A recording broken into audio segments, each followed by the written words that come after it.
Hi, magandang umaga po sa ating lahat. Ito na naman po ang aming daily life. Bilang Magsanay family. And po, nag-grocery lang po kami kunti dito sa Pure Gold ng Navotas City. Ayan, hindi expected to guys na mag-grocery kami dahil nga ang habol lang namin dito yung tubig talaga na mineral water kasi tag-ulan po ngayon. Kasi need ng mga bata ng tubig. Kasi kapag di ba tag-ulan, talaga hindi malinis talaga ang tubig ngayon galing sa gripo. That's why, pumunta kami sa Pure Gold para bumili lang ng tubig. Pero, ayan, mga bata, nagturo-turo kung anong gusto nila. Ayan, bilang ina talaga masusunod talaga ang gusto nila, hindi masusunod yung ina. Ayan, nakapag-grocery kami ng kahit konti lang, kahit walang halos pera. Ayan, na-shorted pa nga kami dyan eh. Kasi,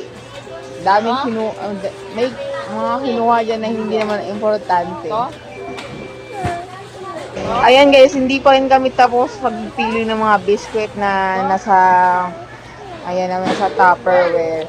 Talagang anak ko talaga, pag hindi niya talaga gusto, hindi niya talaga pupulutin niya. Kung anong gusto niya, yun ang talagang kailangan namin ipapasok sa chart para yun ang importante, yun ang din talagang mailalagay. Ayan, kasama namin ang bulingit, lagi po namin kasama yan, kasama din ang aking babae, syempre lagi yan. Tapos kumuha lang ako ng juice.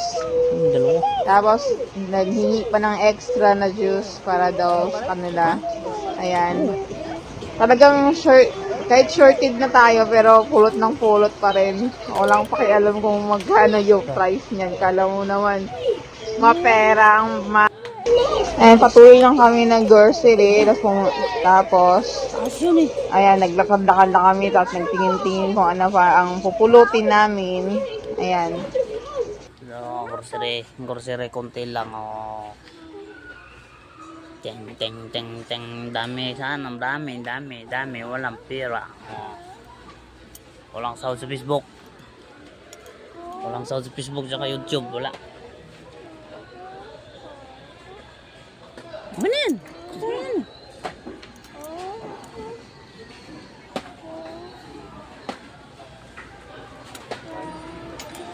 Maya-maya, naisipan ng asawa ko na bumili na lang ng kape kasi need din naman namin, araw-araw yan.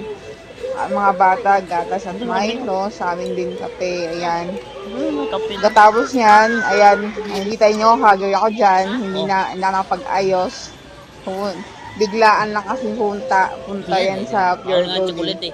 Pag biglaan talaga natutuloy, pag hindi talaga may kapag plano-plano, ayan, hindi na tutuloy. Kailangan kasi pag ganyan, bigla-biglaan talaga, wag yung plano kasi hindi siya natutuloy talaga siya, guys. Ayan, and kahit hindi ako nakaayos dyan, ayan, kaldag pang yung buhok ko, hindi nagayos, ayan.